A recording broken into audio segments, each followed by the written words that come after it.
നമസ്കാരം. ഞാനിപ്പോൾ നിൽക്കുന്നത് ഒരു ചെറിയ ഒരു കാടിൻ്റെ നടുവിലാണ്. നിങ്ങൾക്കങ്ങനെ കാണുന്നില്ലേ?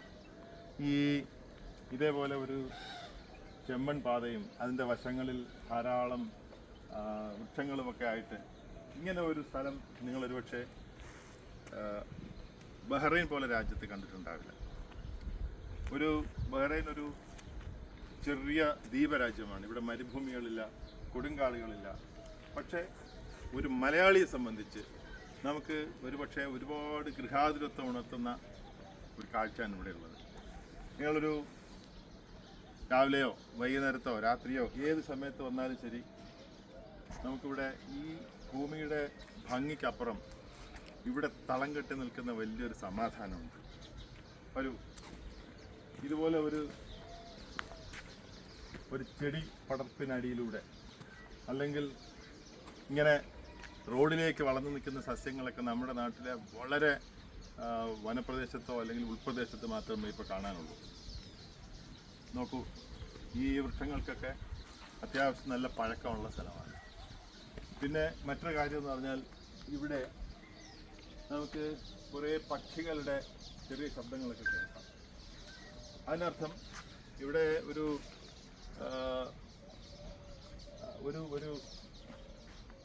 കാട്ടിൽ മാത്രം കാണുന്ന അങ്ങനെയുള്ള ഒരു ജീവി സമൂഹം ഇവിടെ ഉണ്ടെന്ന് വേണം മനസ്സിലാക്കാൻ. ഒരുപക്ഷെ പാമ്പുണ്ടാകാം, എലി ഉണ്ടാകാം. അങ്ങനെ എന്തുകൊണ്ട് നോക്കിയാൽ ലക്ഷണമൊത്ത ഒരു കാടാണ് ഈ പ്രദേശം. ഇത് ബഹ്റൈനിലെ മലയാളികൾക്ക് പലർക്കും അറിയാമായിരിക്കും ഇങ്ങനെ ഒരു സ്ഥലം, ഇതിൻ്റെ ഒരു ഭംഗി. എന്നാൽ ഭൂരിപക്ഷം പേർക്കും ഇപ്പോഴും അറിയാത്ത ഒരു പ്രദേശമാണിത്. വല്ലാത്ത, ശരിക്കും നമ്മുടെ നാട്ടിലെ ഏതോ ഒരു കാട്ടിൻ്റെ നടുവിൽ നിൽക്കുന്നത് പോലെയാണ്.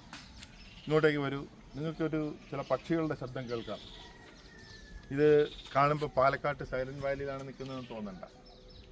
നമ്മുടെ നാട്ടിൽ സംരക്ഷിത വനങ്ങളുണ്ട്. വനങ്ങളും ഇതുമാതിരിയുള്ള അപൂർവ ജീവികളെയൊക്കെ സംരക്ഷിച്ച് നിർത്തുന്നുണ്ട്. പക്ഷെ ഇവിടെ അതല്ല. ഇവിടെ അവരുടെ ജീവിതം നയിക്കുകയാണ്.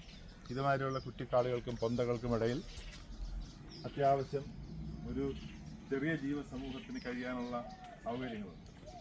പിന്നെ മനസ്സിലാക്കുന്നത്, നോക്കൂ, ഇങ്ങോട്ടേക്ക് ഈ ഭാഗത്തേക്ക് പോയാൽ ഈ വഴി അങ്ങനെ നീണ്ടു കിടക്കുകയാണ്. ഇതെവിടെ വരെ പോകുമെന്നും എത്രത്തോളം ഈ കാടിന് ഈ വഴികൾക്ക് നീളമുണ്ടെന്നുള്ളത് നമുക്കറിയില്ല. നിങ്ങൾ കുടുംബമായിട്ടോ കുട്ടികളുമായിട്ടോ സുഹൃത്തുക്കളുമായിട്ടോ ഒക്കെ വരുമ്പോൾ നമ്മുടെ നാട്ടിൽ, പ്രത്യേകിച്ച് കേരളത്തിൽ ഏതോ ഒരു സുഖവാസ പ്രദേശത്തേക്ക് പോയ മാതിരി തോന്നും. കൂടുതൽ ഒരുപാട് അതിശയങ്ങളും നമ്മളെ അതിശയിപ്പിക്കുന്ന, സംഭവിപ്പിക്കുന്ന കാര്യങ്ങളൊന്നും ഇവിടെ ഇല്ല. ബട്ട് ഒറ്റ വാക്കിൽ പറയുകയാണെന്നുണ്ടെങ്കിൽ ഇറ്റ്സ് വണ്ടർഫുൾ. ആൻഡ് ബഹ്റൈനിലെ മലയാളികൾക്കോ അല്ലെങ്കിൽ മിഡിൽ ഈസ്റ്റ് തന്നെയുള്ള മറ്റ് രാജ്യങ്ങളിലുള്ള ആളുകൾക്കോ ഒരുപക്ഷെ അറിയാത്ത അതിശയങ്ങളുണ്ട് ഇവിടെ. നിങ്ങളിപ്പോൾ UAE-യിലോ സൗദി അറേബ്യയിലോ പ്രത്യേകിച്ച് ഒമാൻ പോലെയൊക്കെയുള്ള സ്ഥലങ്ങളിൽ ഇത്തരം പ്രദേശങ്ങൾ ധാരാളമുണ്ട്.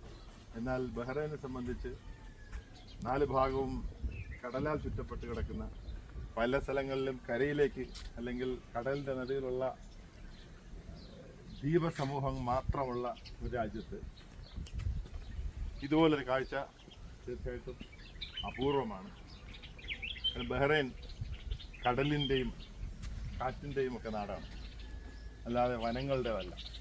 അപ്പോൾ അങ്ങനെ ഒരു വനപ്രദേശത്ത് കൂടി കുറേ സമയം നമുക്ക് അങ്ങനെ ചിലവഴിക്കണമെന്നുണ്ടെങ്കിൽ തീർച്ചയായിട്ടും you can visit this place. And ഇങ്ങോട്ടേക്ക് വന്നു കഴിഞ്ഞാൽ ഐ എം ഷുവർ ഇത് നിങ്ങൾക്ക് ഒരിക്കലും യു വിൽ നെവർ റിഗ്രറ്റ്. ഇങ്ങോട്ടേക്ക് നോക്കൂ. ഇതുപോലെ കാഴ്ച നിങ്ങൾ കണ്ടിട്ട് പ്രവാസികളായ മനുഷ്യരോട് ചോദിക്കുകയാണ്, ഇതുപോലെ തെളിഞ്ഞൊഴുകുന്ന ഒരു അരുവി അല്ലെങ്കിൽ ഇങ്ങനെയുള്ള ഒരു ചെറിയൊരു കൊച്ചു തോട് നിങ്ങൾക്ക് എവിടെയെങ്കിലും കാണാൻ പറ്റുന്നുണ്ടോ? ഇത് കാണുമ്പോൾ തന്നെ അറിയാം ഇവിടുത്തെ ഗവൺമെൻറ്റോ ഇവിടുത്തെ ജനങ്ങളോ ഇവിടുത്തെ മനുഷ്യരോ ഇത് പ്രത്യേകം സംരക്ഷിച്ച് നിർത്തിയിരിക്കുന്നതല്ല. മറിച്ച് വളരെ ജെന്യൂനാണ്, വളരെ സ്വാഭാവികമായിട്ടുള്ള കാഴ്ചകളാണ് ഇവിടെ കാണുന്നത്. വളരെ രസകരമായി തോന്നുന്നു.